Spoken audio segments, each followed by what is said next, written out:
All right. White hipis naqsqaluk and chasen kaluk squeeze some net. In chain la kota squeeze wam nium niwian wachipi. In chay samat squeeze Cree Shula. My name is Cree Shula. My Salish name is Grizzly Bear in the Water, and my Lakota name means Whirlwind Woman Dancer. And I am the Native Language Community Coordination Center Training and Technical Assistance Director. And so I'm moderating this workshop today. As you can see, the brief description on top and kind of an agenda so that you get an idea of what's happening in the workshop today. So we have 4 programs, organizations that will be giving brief highlights of what they've been doing to persist in their language learning during the pandemic.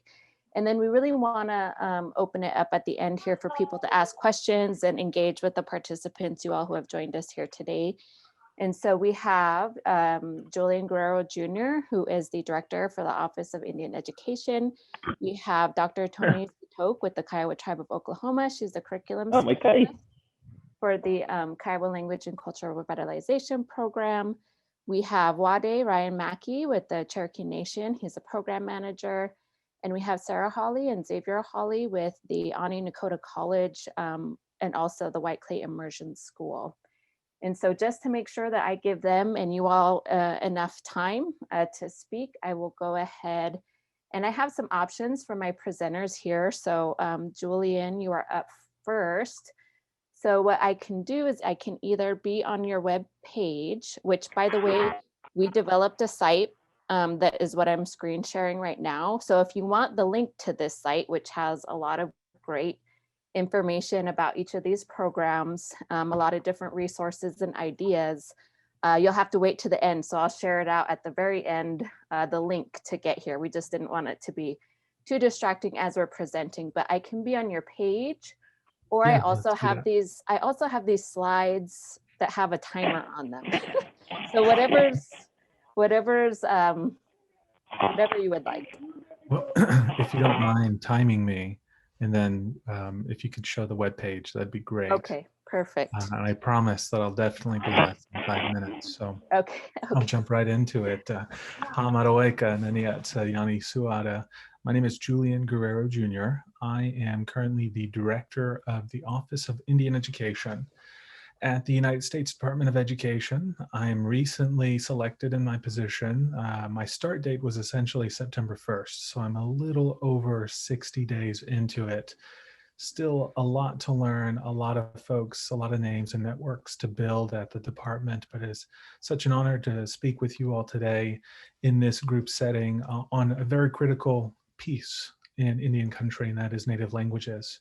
And a saying that I always refer to when I speak about native languages and the importance of it is that tribal sovereignty at its core, tribal sovereignty, our tribal sovereignty, is only as strong as our native languages.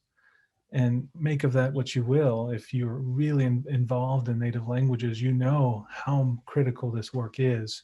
For those who are not as involved, it's easy to overlook the hard things to do and to implement a native language program at whatever level you're trying to implement at. What I wanted to do real briefly is walk through on the topic of the pandemic and the impacts of the pandemic on native language learning.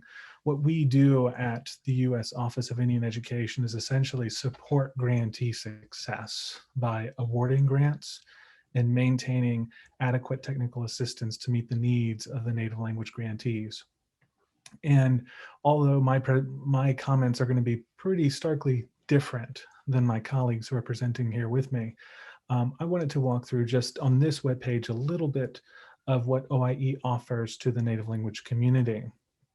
It's and just to make it a little bit more clear, native language grants are as one of many grants that the U.S. Department of Education offers, but specifically native language grants and our NAL grants are the only native language grants that the OIE offers. So for those, again, involved in the grants that U.S. Department of Ed pushes out all the time, there are NAM grants, NAM grants, that's ran out of the Title III Office of English Language Acquisition Office that is separate from the Office of Indian Education. So just going down the little the drop lines right there, who is the OIE? I just wanted to share that the OIE itself as an office administers Title VI Part A Indian Ed programs. And essentially we're a small but mighty team of folks, 12 individuals, dedicated professionals for Indian education, divided into two teams. And in the next drop down, what do we do? And essentially what we do in our work, the sole mission of the office is to, quote, bring culture into the classroom by means of grants in the formula or discretionary process. The next drop-down button. What do I mean by formula and discretionary? In that all the funding that we give out of the OIE is meant to be supplemental to the existing funds on the state and local levels. And we do this in one of two ways, really three ways, but one of two primary ways. The first is formula grants. So for those who are very familiar with Indian education through the Every Succeeds Act, Title VI Part A, Subpart 1 are formula grants, and these are based off of a student count, a native student count. Part 2 is discretionary competitive grants. So these are grants, as I mentioned before, Native American language grants, professional development service payback grants, Native Youth Community Project grants, as well as accessing choice in education grants. And our third primary function is to also fund state tribal education partnership grants, as well as the National Indian Education Study, which is an affiliate of the National Assessment for Educational Progress. And if you can do the next drop down on how I can get involved. If you would like to get involved and learn more about the OIE, I encourage you to apply and email us at indian.education@ed.gov, and we'll get you added to the listserv so you can get all the major announcements from OIE. And then if you scroll down to the carousel of photos there, it's kind of going a little fast, but that's okay. Essentially, these are three slides on replay, calling out the specific information from our Native American language grantee universe. One slide is dedicated to all the Native language grantees. One is letting you know that this fiscal year 21, we will not be awarding new grants for Native languages. However, we will be doing continuation awards, meaning that if you have already won a grant, chances are you will get re-awarded with an additional offering in FY21 to continue your project. If we can scroll down a little bit more. Another resource that I wanted to call out is the listening session information, as well as, again, having more information at your fingertips along our Native American language grants. And essentially what we do as an Office of Indian Education, as well as a department, is put at the forefront the importance of Native language learning, especially now of all times. The impacts of coronavirus are great. And two absolute priorities from our current NULL grants are to develop and maintain new Native American language programs, as well as expand and improve Native American language programs. So example activities are pretty common across all the grants. They range from professional development to language certification, pre and post assessments, and community surveys. Scroll down just a little bit, and I think that's it for the webpage. Yeah. So again, please, I encourage you to join our listserv. And again, the OIE is dedicated to supporting all efforts of Native language. So, if there's opportunities that you feel the OIE should be connected with, please shoot us a message. That email that I shared earlier, it's our general inbox. So if there are things that you want to get involved in or you want to know more about, feel free to shoot us a message and get involved. And we look forward to having you join us at the OIE. And we look forward to being part of this conference and future conferences around such an important matter as Native languages. Thank you. Julian, that's awesome. I love your page. So if there's questions, I'm monitoring the chat, and I'm gonna save them. So after everybody's done presenting, I'll read them to the panelists just to make sure that we get through everybody. So up next, we have Dr. Tony Satok with the Kiwa tribe of Oklahoma. And let me know, Tony, what you would like me to do as well. Okay, if you would like to share the page for the Kiowa language program, I'll share a couple of things here. First of all, Tony Sitok Mule Lakon. My name is Dr. Tony Sitok Mule. Goy Mai Ada. I'm Kiowa. Carnegie. I'm originally from Carnegie, Oklahoma. That's where our tribe is headquartered. And most of our tribal members live within about 100 miles from that nucleus of our tribe. We don't have reservation land, but we do still retain some of our allotment land. And so most families still maintain that connection.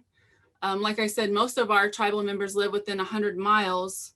However, Tulsa also has a Kiowa community living within that area as well. So our language program serves primarily 5 service areas: Carnegie, Anadarko, Lawton, and Cache. Those are kind of combined areas, and then Tulsa, and then the metro, which includes Norman, Oklahoma, and Oklahoma City.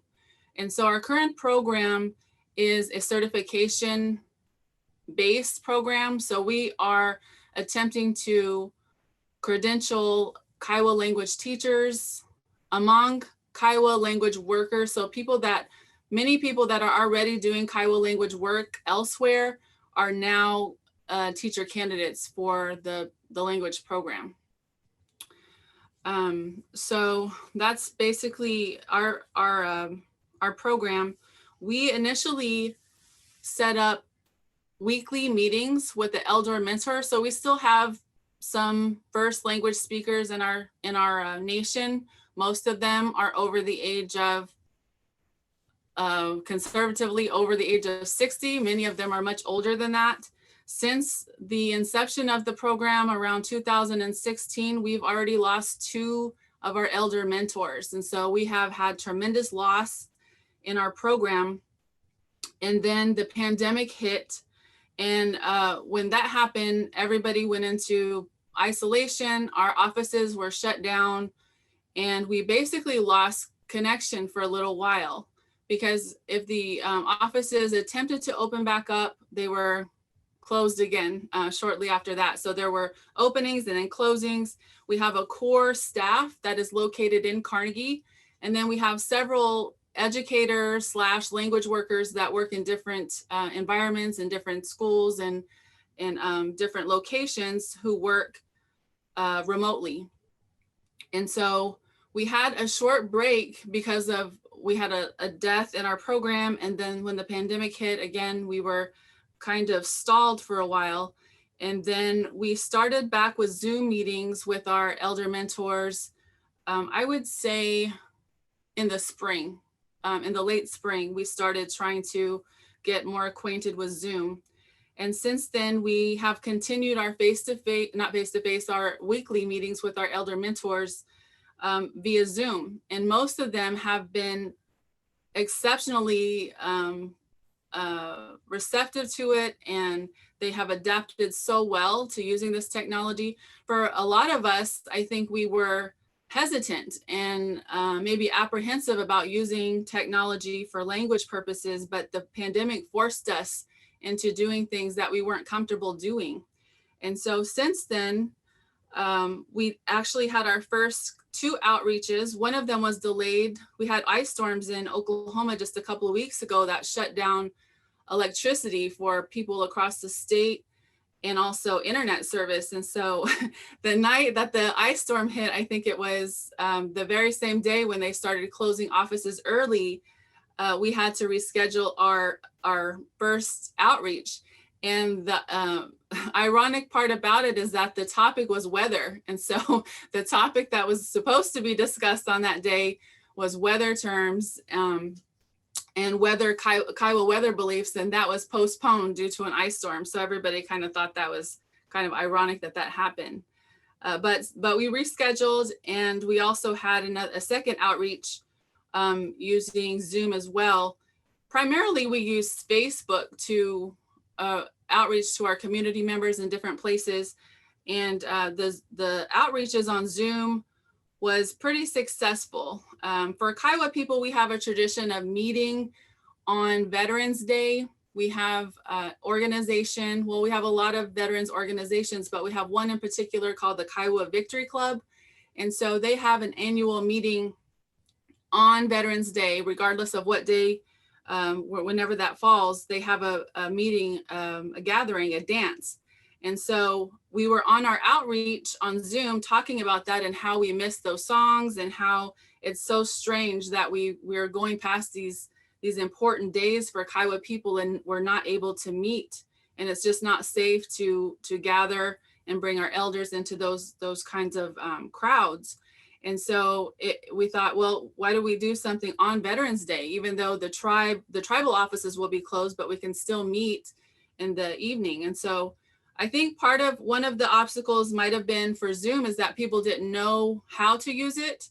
And so days before the actual Zoom meeting, we started sending out tutorials. And so there's a lot of YouTube videos, tutorial videos that can be shared that are pretty simple to follow, and started kind of putting those in the Kiowa family news and the different groups that are on Facebook to let people know how you use Zoom. And I think that some people were apprehensive about it because they didn't know, as soon as they turned it on, they didn't want people to be able to see their whole household, or they didn't know how to participate. And so we started, letting people know that you can participate to the extent you would want to participate. You can have your video completely off. You can have your sound off. You don't have to say anything if you don't want to, or you can have all of the features on and you can fully participate in the discussion. And we found that people appreciated it and they really, really enjoyed the time shared. And so every cohort in these different areas, they can do their outreaches however they want to. It can be very formal and structured, or it can be an informal discussion. And so we wanted people to have side conversation, to be able to connect, because many of us haven't seen each other, in many, many months. And so it was a really good gathering, I think, for people. And we got a lot of positive feedback. And what we were able to do is use the chat feature of Zoom to link the Google survey so that we could get feedback for ANA on the outreach. And so we're working around it. I think our social media, the last time I looked at it, reached over 15,000, I think it says contacts. I don't know how they categorize contacts from engagements, but 15,000 contacts and 3,800 engagements. And so that's pretty good for us. I mean, Kiowa is it's a small group compared to some of the larger tribal nations in our state. And so to reach, 3,000 people even is a success for us. And so some of the things that I shared with Cree are our Facebook page, where we often share announcements about the outreaches and different things. We also have a website that's listed here as well. Our YouTube channel, I feel like people have to really be familiar with YouTube and have to search those videos out. And so we try to upload them to YouTube so they are available and people can subscribe to those channels. But we also share the videos and the content in Facebook, because that seems like it's one click and they can see everything there. And then also there's a Quizlet link as well that I use in my classes. I teach at the University of Oklahoma, and Cree, let me know. Let me know when I'm getting close to running out of time. In my classes at OU, I have mixed classes of Kiowa people and the links can be posted here. Yeah, the links are posted on the page, and I think Cree will share all of those shared pages with all of you on the Google site. Sorry, Cree, I know you're monitoring those questions. It just popped up on my screen. But my students are post-secondary students. They're Kiowa, some native, some non-native, that take Kiowa language for credit. And so knowing that they have technological knowledge, knowledge of apps and websites and different things, I utilize my college students to create content for our language program. And so what we do on Quizlet and on Study Stacks and all these different learning sites is they create things for our class to get credit, and that demonstrates to me that they know their content. But in addition, we're creating more language content for everybody out there. And so it's something that I try to instill in them, is that you're part of a bigger project now. You're not just taking this language class to graduate. You are part of language revitalization, whether you know it or not, whether you like it or not. This is what we're doing. We're going to do something to leave an imprint so that we're sharing Kiowa language material outside of our classroom. And so the link that you see on the page is one of those examples of the Quizlet. So if you search Kiowa or you search my class on Quizlet, you're going to see tons of study material, different word sets. And that's how we kind of utilize, both programs to work in concert with one another. And so I just wanted to share one more thing, and then I'll go ahead and end there, because I think we have some time for the discussion, is that we started doing short video pronunciation videos on through Facebook. And we found that because they're short, it's not something that someone has to listen to a long lesson. It's just a little bite-sized piece learning of Kiowa language, that people have really responded positively to that. So I don't have a background in media or production or anything like that, but just kind of teaching myself through it, making these short videos have really had a positive impact, because Kiowa is very difficult. We have ejective sounds and sounds that aren't in English. And so it's difficult, but if it's in a small piece, people are not overwhelmed by that. Even if they don't know the orthography, even if they're unfamiliar, they don't hear Kiowa on a daily basis, they can watch the video, pause it, replay it. And it's kind of a video series that we did called Listen, Replay, Practice, and Repeat.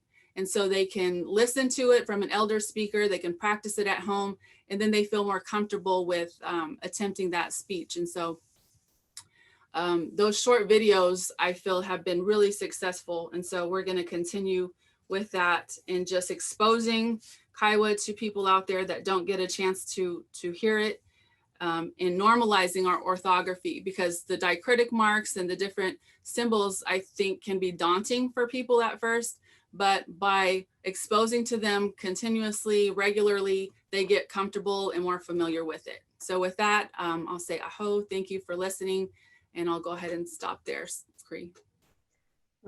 Tony.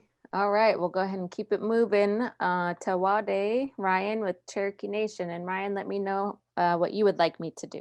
All right. Siona Gadawu. Ani Sahondigi Yam, Wadigali scared to like Gunt Dawadon. Kiwa se Hojota, Noji Talaquazinilla. Juheladi, Tulsa with Tasidola. Dawadilanahi, Jusko, Sidan Naily Spoon. My name is Wad or Ryan, and it's a pleasure to be here with all of you. I'm from the Cherokee Nation. I work in the Cherokee Language Department. We received an ANA grant called Native Language Community Coordination. And under the auspice of that grant, I wanted to come and present to you this afternoon about what we've learned over the last 6 to 9 months about online learning. When you look at our website, or the link that Cree has put up, you'll see a lot of the documents that we use. I have examples of some of the curriculum that we use. I have examples of some of the rubric that we use for our teaching. Ultimately, the Cherokee Nation has recently created one large department where all the various language programs live. Prior to this, we were scattered out among the various departments within the Cherokee Nation. We did not have a united front. With the ANA and LCC grant we received a few years back, we were able to create a united strategy. We could come into alignment when it came to strategic developments. And under that, we developed curriculum, a language board, and we revamped our teacher certification process. Under our new administration, Chief Hoskin, we are refocusing a lot of our efforts on language revitalization. It's been a priority for our tribe for quite some time. However, we realized that our efforts in the past were not focused enough. In the past, we had always wanted to give as much as we could to as many people as possible, which is a very important value. However, what we've learned is that we also need to provide concentrated language learning opportunities. What I mean by that is instead of using canned colors, animals, and numbers, and other, I guess, less arduous content areas, we've decided to focus on language immersion. We have an immersion school, which is elementary focused. It goes from pre-K all the way up through 6th grade. We have a local Bureau of Indian Education school that integrates Cherokee within that program. In our local university, Northeastern State University, one of our partners, we have a Cherokee degree program. We also partner with other universities, including the University of Oklahoma and Rogers State University, all local areas that teach Cherokee language are in a relationship directly with the tribe. We have outreach to public schools, we have community language classes, we have a robust online language class. But what we noticed is that quite a bit of our language efforts were, for the most part, very open, yet not concentrated. So about 5 years ago, we launched an initiative to allow adults to learn Cherokee. We created an adult language immersion class. We wanted to provide as much contact in the language as possible. So it is a 2-year program, 40 hours a week, 8 hours a day. People are chosen for this program through a competitive process. And while they're in the program, they're expected to stay in the language. It's an adult immersion program. We decided to select as a focus for our learners, people that wanted to become Cherokee teachers, so that we would maximize our efforts. The people that we want to teach Cherokee should be the people that are going to turn around and teach it back to our community and our children. So we've been fairly successful in our language program. As each year goes past, we become more successful. This program specifically has kind of allowed us to open up the rest of the Cherokee Nation to concepts of immersion, language acquisition, kind of moving away from that old canned colors, animals, and numbers focus of language. Last spring, we were gravely interrupted by the pandemic, and our speakers were sent home immediately. Recently, the virus has begun to ravage our local communities. We've lost a lot of elder fluent speakers. And we wanted to make sure that our program would not be responsible for that. So our speakers were sent home with laptops and with devices like, I forget what they're called. Same thing as iPads. These devices sometimes do not have great connectivity because of our rural areas. So we also work to get them Wi-Fi in their communities so they can use the local telephone network services to provide internet through Cherokee Nation. When we sent our speakers home, we organized our students and we sent them home as well. We sent our immersion school students home, and almost all of our language learning platforms have been reinvented using Zoom and other distance learning software. So we expanded our adult Master Apprentice language program, the adult immersion program, greatly within the last year. It's quadrupled in size. Now we have approximately 25 students in our program. They rotate on a semester basis. The first 6 months, they acquire as much language as possible. The second 6 months, they begin to understand grammar and are able to have some conversations.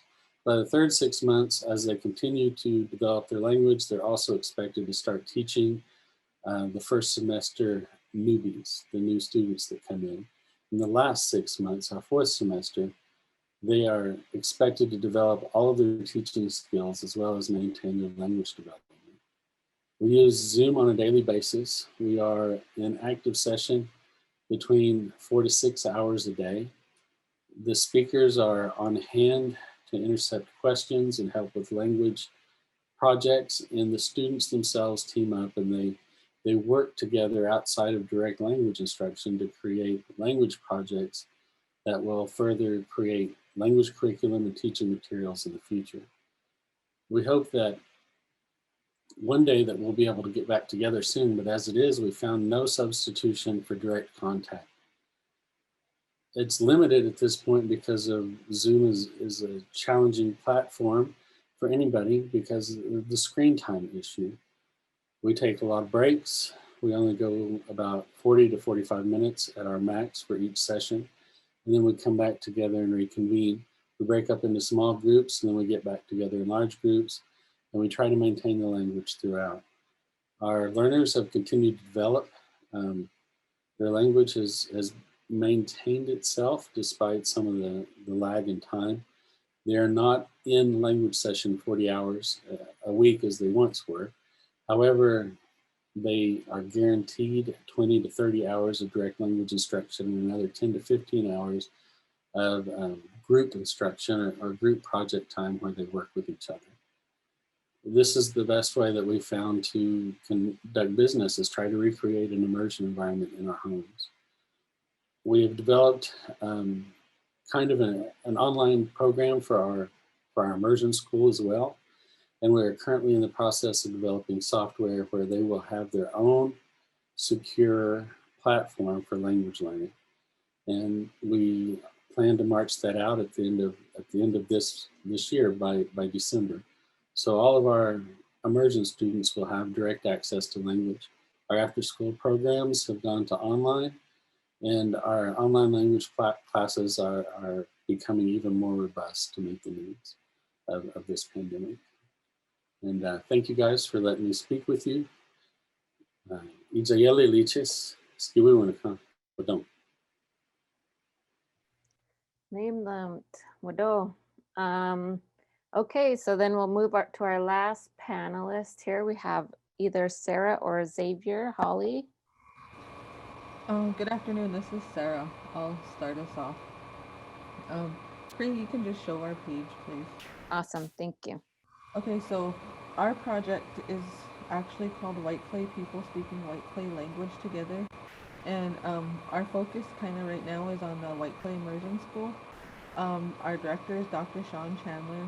I'm the coordinator, Sarah Holly. We have 3 mentors, Otik Chandler and Serena Chandler. They're graduates of our White Clay Immersion School.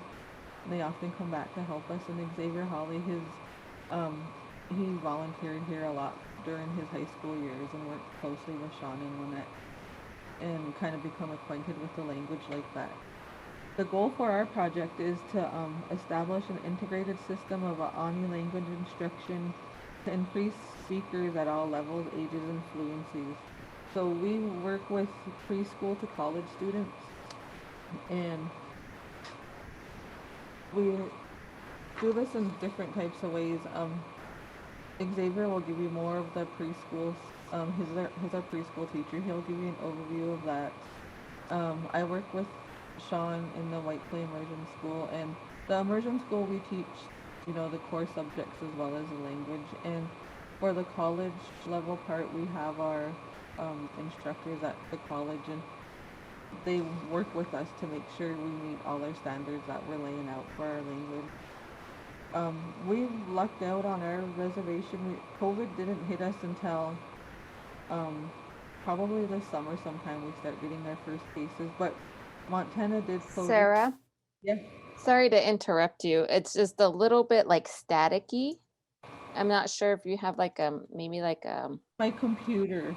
Oh, okay. Sorry. Is it better if I talk louder?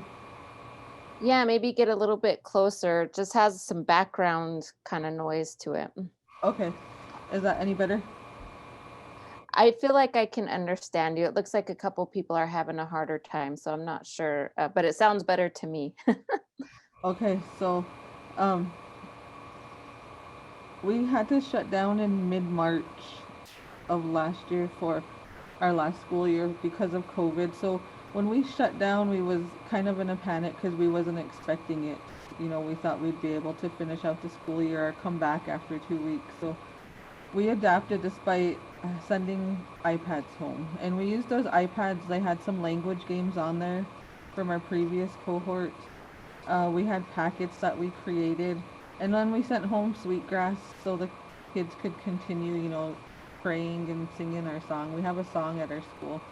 So over the summer, because we knew COVID was going to hit eventually, we come up with a plan, and we ordered our laptops and everything together so that way we can deliver instruction through Google Meet is what our school uses for our younger students.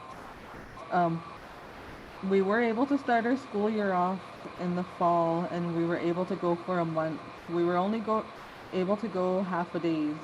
So in those half a days, we had to pack in much language and culture activities as we could. So if you can see some of these pictures here, we were able to harvest our sweetgrass. You know, the students took it home and braided it with their parents and their families, and they kept it there with them so that way they can smudge. We did we usually go out and pick berries, choke cherries, and we just had our mentors go out and get the berries for us, and they brought them in, and the students were able to ground them up and make patties and dry them the old way. We have to, of course, following COVID standards, you can see our pictures of, we do our daily temperature checks and everything. We wear masks, we social distance, and we do have kind of difficulty with the students being at home. They would rather visit during language time right now. Our language time is limited to a half an hour each day because of the schedules we have, and we try to include as much language across our culture as we can. Our language and culture across our curriculum. If we had one of our mentors, he went out and got an antelope and brought it in and made some dry meat with a student. So because everything's all intertwined, we do a lot of cultural stuff. That's what we did while we were here. Now that we have to be at home, our reservation is on lockdown. We've been on lockdown since the beginning of October. So we can only leave if we need to go get necessities, you know, go to the store or whatever. So our students, we've been doing straight online teaching with them since October, like 3rd, I believe, with our laptops. And every day they meet with their language instructor for 30 minutes a day. And he has a style of teaching that he does with them, and we're making worksheets. We have to rely on the parents a lot, so which is a good thing because the parents are getting the rest of the family get introduced to the language. They see how their students are learning. And then for the college level classes, we have to do Zoom. And for our Head Start, that's our preschool component. They haven't officially started school yet. They're still making plans because they have to follow the reservation guidelines.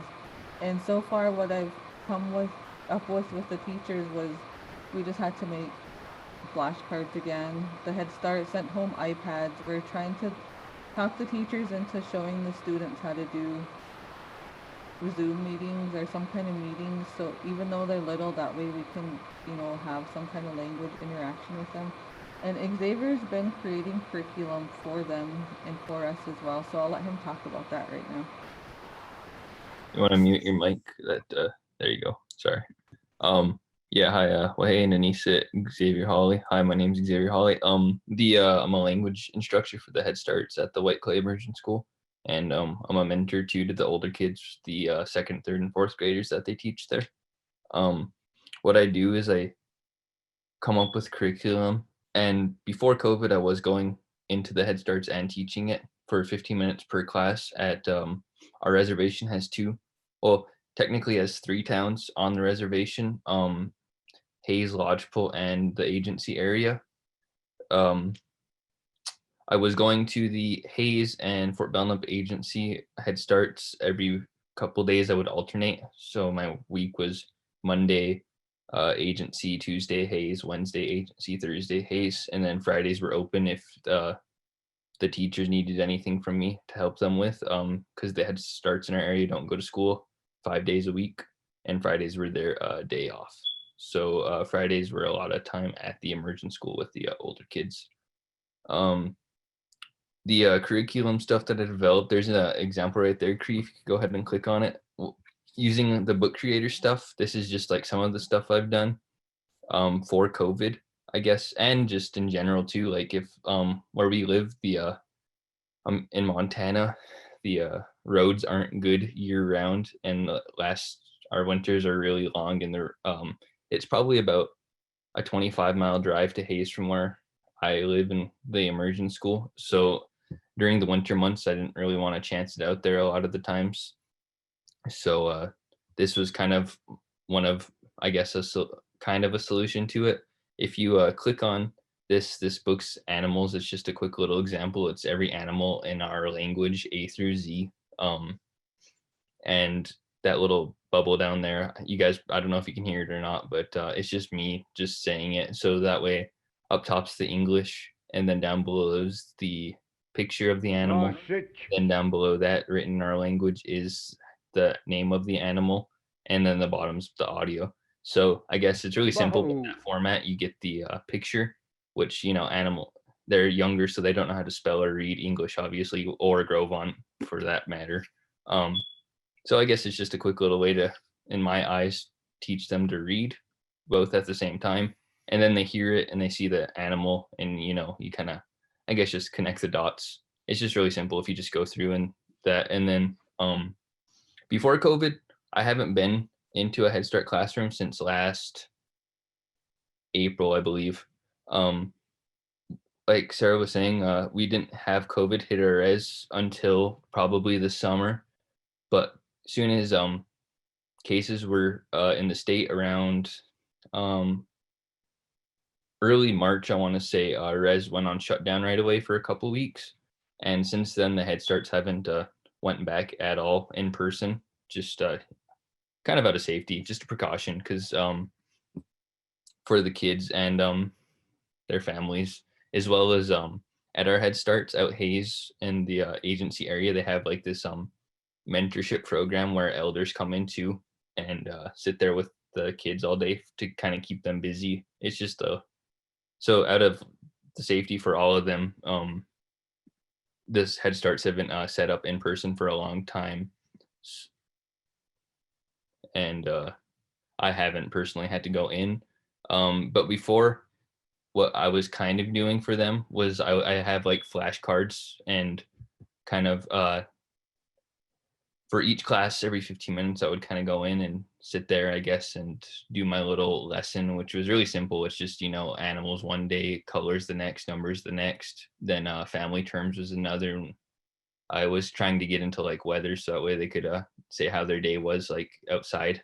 And then I would go over commands before I left too. Like I would have them line up and sit down and just practice that, and like basic manners too is something else that we were trying to throw in for the kids. Have some books for those subjects I just named off that I've worked on or have there. I seen where someone asked where I get the photos. I just kind of looked them up online. I don't know if that was directed at me or not, but I seen it pop up. So yeah, that was kind of the big thing I was doing. And then I had like little games where I would play, like where I ordered dice and the kids would roll the dice, and then they would see the number on the dice and say it out loud. Or we had a ball that we would pass around, and you either said ball, which was Kiwa, or you said the color of the ball that they had. It was just, little stuff like that. So that way they could relate the words to like real use, I guess, actual in-person use, instead of like looking at just the paper and saying this is red. They would know that they weren't, that color was the color, I guess would be a way to describe that. But after COVID, I haven't, like I said, I haven't been in, so I've just been doing these a lot, these kind of books. And if you go back, Cree, you could just see a little to the regular page right there. There's just some examples of stuff that we sent home, like in their packets with Head Start kids. What I did was I just created them and I dropped them off with their homeroom teachers, and she distributed them to their parents. But it's just a little stuff like this what I've been doing to try to get keep them in practice with like this. This one's for colors, for example. It's just like a little pumpkin on that one side. You see where they fill it in, and little stuff like that to try to keep them busy, because they're not going to school at all, like Sarah said, and they're not really sure when, because our res has been in lockdown for about 2 weeks. Not 2 weeks, sorry, 2 months. And it's going to continue to stay locked down for, we don't really quite know. And then Christmas break coming up after that. And then So it's just kind of been touch and go with them. I am available for Zoom meetings with the Head Start teachers. None of them have reached out with that, but they don't really have much going on at work too, because they're not in the classrooms teaching right now as it is. So it's just I guess I'm kind of just creating stuff and kind of waiting. Like I've been kind of helping out with the immersion school stuff with Sean too. Like I'm making a little book like you just seen for grammar, like to explain to the 3rd and 4th graders like the language aspect of it, like the phonetics. But other than that, that's everything I had to say. And if Sarah has anything, she could finish. Thanks, Cree. Wonderful, perfect. Well, I just wanted to show everybody the resources page here that might answer some of the questions. So there's, oh, and actually before I do that, I'm going to post this site in the chat. So here it is right here for everybody who's been anxiously waiting. So if you go to the resources page, I have a little Bitmoji scene here. And on the top shelf here is 3 trainings that I have done all on digital content creation. This is a part 1 and a part 2 in the top corner. And this was the first one that I've done. And this actually has trainings on how to make those ebooks. And the actual ebook site is here. So all you have to do when you come to this site is just click on the logos. Oh, it'll take you to a different part, but all you have to do is click on the logos and it'll take you to different kinds of programs that are really helpful for creating digital content. Down here is a list of different kinds of apps, digital storytelling apps and flashcard apps,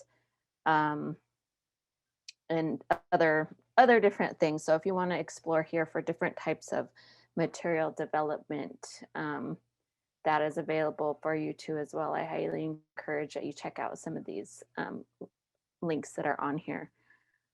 Oh no, it requires access to this site. Oh, I see what you, okay.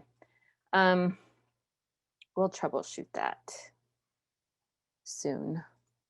Okay, let's try to answer some questions while I troubleshoot some of that, the access to the site. So I believe the first question was for Tony on please specify the mentor and elder program, or the teacher candidate and elder mentor program. Sorry, what's the question? To talk more about what exactly is the mentor program with the elders and the teacher candidates.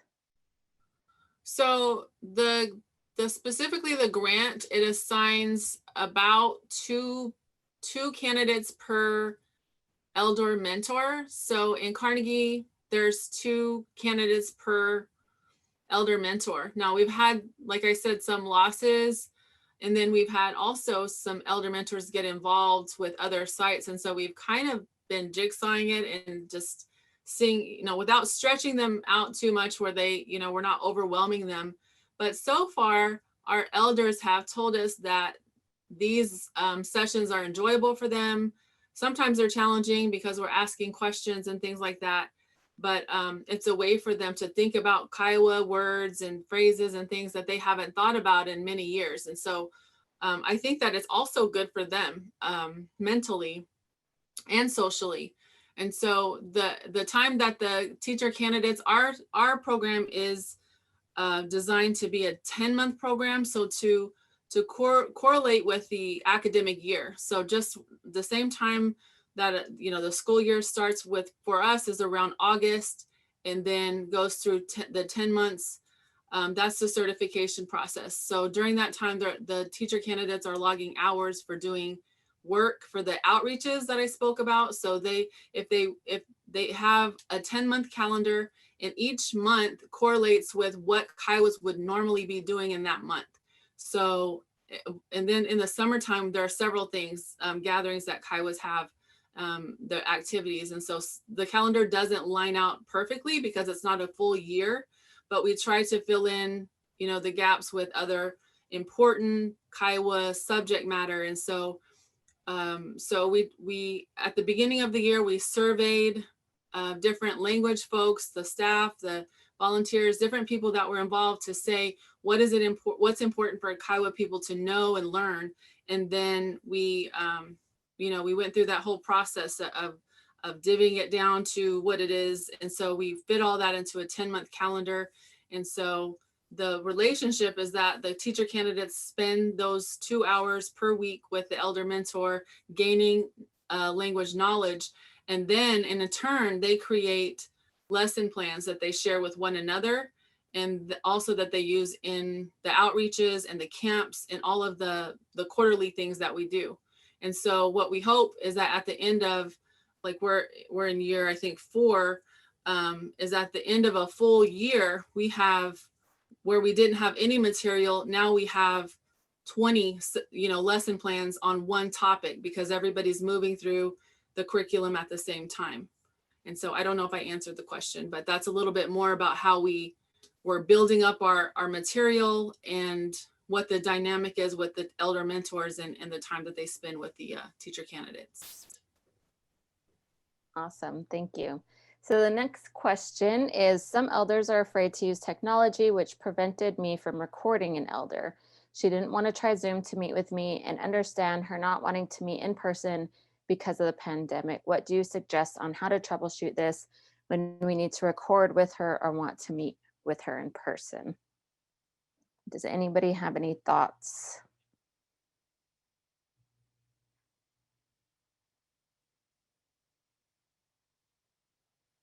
I can put in a quick little bit, is I would say to try to find whoever helps them. Like they usually have like a niece or a daughter or a grandchild or something that is with them or does things for them, and find that person and ask if that person can help you. And then just ask if they can start maybe even doing like family Zooms, like, hey, we want to get her kind of acclimated to using it. What do you think about, you doing like a family Zoom with her, and, in some way compensating that person culturally or, even financially, if it takes a considerable amount of time to do that. But I think that those people who are with them all the time, nieces, nephews, grandchildren, are your best bet at getting them comfortable with that type of thing. If anybody else wants to add. I guess, can I clarify on that? Yes. So the elder, they're afraid of technology. They're afraid of all these different things still in their info and all that type of stuff. Because I thought about, well, what if our language program paid to have like some type of hub or something outside of their house? And can we get somebody to go in? So anyhow, one of the things we considered doing is just like pushing play on some recorder and just leaving it there. We have 2 elders that are coming in now to record, which is good, but because of the second wave and everything, we're, kind of getting less comfortable of them coming in. And so I don't know if there is any type of other outreach that other people have did to try to get their elders comfortable with using technology in that aspect, because I have talked over the phone, try to record over the phone, but it's too tunnel sound. And so anyhow, just wanted to know, how can we troubleshoot this? That is a really good point. Did you have something, Tony? Well, I was just going to say, I think that kind of explain to them that it can be video, but it could be audio as well. One of the mentors that I'm working with now, she doesn't really want to be video recorded, but she doesn't mind speaking for the translations or the pronunciation part of it. So I feel like if your laptop can pick up the sound pretty well, and the one that I'm using, it does, I've found that just doing the audio recording from my laptop, so she's on Zoom, but it's just her audio that I'm recording. So I think just, getting them, I know it's just strange to tell an elder, will you Zoom with me? They're like, what are you talking with Zoom? What is that? They don't even know what it is. But, if you can separate like the video from the audio and maybe figure out what it is that she's apprehensive about, and maybe just focus on the one that you can do. But you can do the audio from your laptop if you can get her on on either Zoom or even, I was thinking like Messenger, where you can, you know, video chat, just where you can get her sound coming through your equipment. Yeah, so you can actually, when you're on Zoom, you don't have to use computer audio, you can call in. So what I've done before is I've actually called into a Zoom meeting and then I added the elder and called the elder from my phone. Like, so she got a phone call from me. She didn't get a Zoom invite. And so, but it comes through, it can come through on the Zoom. So maybe that's another way to where it's like, you know, she's not getting computer, but it's something that she's more used to, or he or whoever you're working with. And do you feel that when you're calling on that way, that the sound is coming through a little bit better as opposed to recording over the phone? Yeah, for All right. sure. Thank you. Yeah, and there's a Yeah. couple chat comments too. Let's see, let's ask one more. Also, these are great to continue discussions. I feel like I have more things to talk about on that subject too, but you know, the networking sessions would be great as well to bring these up again. How should language programs and teachers be more embracing of this virtual setting for those who only teach by speaking? I think I lost my spot here, so I'm just going to read all the comments here. We have utilized phone meetings with our board meetings for shy elders and just record their points with handwritten notes. Some elders only want to be audio recorded and not video. Go visit them with protective gear, plexiglass barrier, and record them. Some elderlies value their language with religion and cultural teachings tied to it and do not allow the use of technology. That was an issue for us like years ago, just even doing it in general. There are also apps that can record calls on your phone with decent quality. Some are free, some cost money. How has family engagement in language learning through distance learning increased or decreased? We have been teaching our elders that visual cues are important in language learning. Learners depend on seeing the mouths move as well as other visual cues to learning language, such as hand gestures and facial expressions. Work with them outside where it's more safe, providing it's a good day, just like today. Oh, also offering tobacco should be the first respond to old school like that. Let's see, that has been successful in getting our elders to do video recordings, letting them know that their work will be more beneficial and lasting for second language learning. Does anybody want to add to that or have any? We have about 1 minute. It is even more challenging when the language is not written. So we had a lot of good questions. I'm not sure if anybody wants to bring these questions to the networking sessions. But I think that what we can do is see if our panelists can maybe handwrite some responses to the questions that we weren't able to get to, and then we can send those responses as well later, because I don't want to leave those questions unanswered. So right now it's actually a break time, and I wanted to let you guys know what sessions are coming up. So we have a break for about 15 minutes, and then the next sessions, there's 3 options here. Which is the role of tribal colleges in language revitalization, use it or lose it in room 2, and then the importance of cultural competency frameworks. And I can't see the rest of the title for that one, but that is it for this session. I want to make sure you guys have a good break. There's the agenda link. Oh, agenda link in the comments, and thank you, everybody. Name them quiet and we such weeks, man.